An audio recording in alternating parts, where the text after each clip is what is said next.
Днес ще ви покажа един ритуал, който можете да извършвате, когато сте на самотен плаж, на какъвто съм аз. Когато сте спокойни, когато желаете по-лесничко да премахнете силната тревожност, натрапливи мисли, депресивно състояние. Как се прави? Намирате си една прекрасна, малка, вълшебна пръчица. Ето я моята. Така. Заставаме на превоя вълните.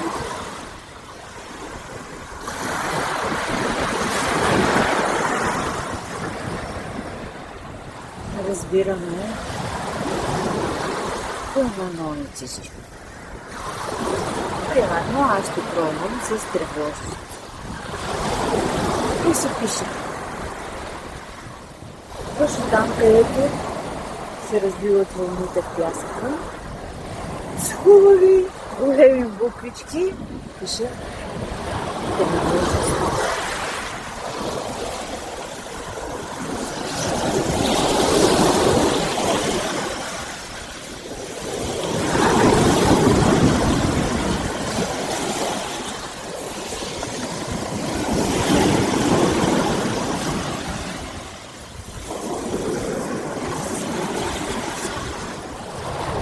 Така, ето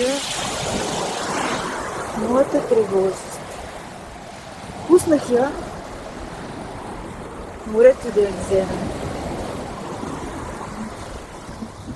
И да не е вече в моята душа, в моето сърце, най-вече в моят разум. Започвам да се усмихвам. Благодаря на морето.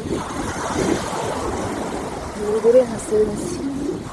Всеки път, когато имате възможност, можете да записвате това, което ви кажи, там, където вълните целуват пясъка, след като бъде отнесено това ваше подаръче. Можете да споделите как точно сте се почувствали след това. Колкото по-интенсивно го правите, толкова по-добре.